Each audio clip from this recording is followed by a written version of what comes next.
Ebenezer, sampai di sini Tuhan menolongnya.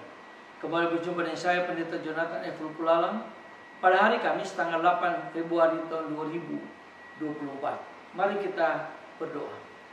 Tuhan Yesus, kami mau menyampaikan firman-Mu dan urapi hamba-Mu dengan kuasa Roh Kudus-Mu. Para pendengar juga Tuhan mengurapinya dengan kuasa Roh Kudus-Mu. Berfirmanlah karena kami sudah siap mendengarkan firman-Mu. Dalam nama Yesus kami berdoa. Amin. Mari kita baca firman Tuhan yang diambil dalam Mazmur pasal 28 ayat 1 sampai ayat yang ke-5. Namun saya akan membacakan ayat 5 bagian B.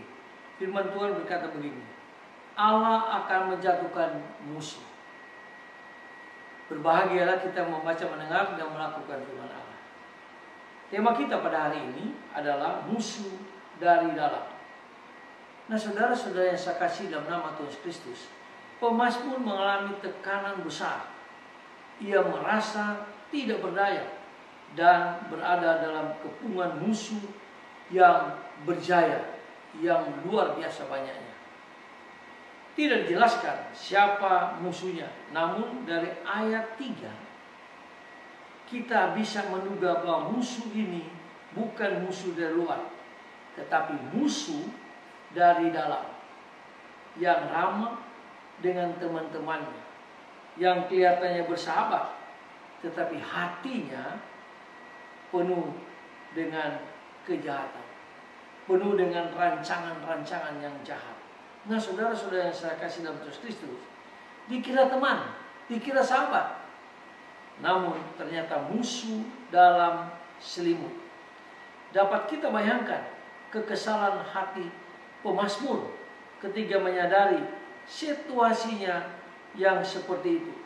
Maka ia berdoa agar Tuhan membalaskannya apa yang diperbuat oleh musuh-musuh tersebut terhadap dirinya.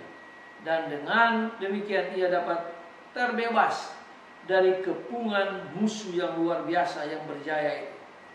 Yang ia minta adalah keadilan, yang disebut ganjarilah mereka menurut perbuatan mereka. Mazmur pasal yang ke-28 ayat 4. Dan juga ia melihat dirinya sebagai berpartisipasi dengan pekerjaan Tuhan. Karena itu musuh yang menekan dia, yang menekan si pemazmur, dianggapnya sebagai tidak mengindahkan pekerjaan Tuhan. Itu dijelaskan dalam ayat pasal Mazmur pasal 28 ayat yang ke-5. Nah, saudara-saudara yang saya kasih dalam Yesus Kristus, beberapa penafsir merasa tidak enak dengan doa yang permohonan agar Tuhan membalaskan perbuatan musuh-musuhnya. Tentu doa Tuhan Yesus yang memohon pengampunan bagi mereka yang menyalibkan dia. Ampunilah mereka karena mereka tidak tahu apa yang mereka perbuat. Menjadi latar belakang dari perasaan tidak enak ini. Maka tentu baik apabila kita merenungkan mazmur ini, kita juga mendapatkan perasaan tidak enak. Namun demikian, baiklah kita juga mempertimbangkan situasi si pemazmur. Ia merasa mendapat perlakuan yang tidak adil, dan karena itu ia minta kepada keadilan dari Tuhan. Keadilan adalah sisi lain daripada kasih. Lepas dari emosi dan kemungkinan salah membaca situasi karena ia sendiri mengalami tekanan yang berat. Umat Tuhan, baik secara individual maupun secara komunal, dapat memohon keadilan dari Tuhan. Bisa saja si pemazmur keliru dalam mengidentikan karya-karyanya sendiri dengan pekerjaan Tuhan.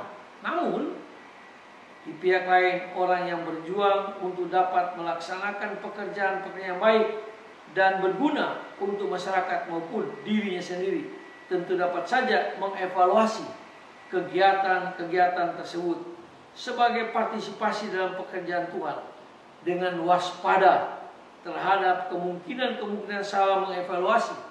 Bisa simpati kepada si pemazmur dan doanya pun menjadi doa kita. Marilah kita harus berhati-hati berteman, bersahabat, karena kadang-kadang musuh dari dalam itu yang akan mencelakakan kita, yang akan menjatuhkan kita. Semoga Tuhan Yesus melindungi kita, memelihara kita, dan menyertai kita sampai selama-lamanya. Amin. Mari kita berdoa. Tuhan Yesus, terima kasih karena kami selalu meminta pertolongan Tuhan Yesus dalam situasi apapun. Karena di sekitar kami ada banyak musuh, termasuk musuh-musuh dari dalam. Terima kasih Tuhan Yesus. Dengarlah doa kami dalam nama Yesus kami berdoa. Amin. Terpujilah Kristus sampai kekal.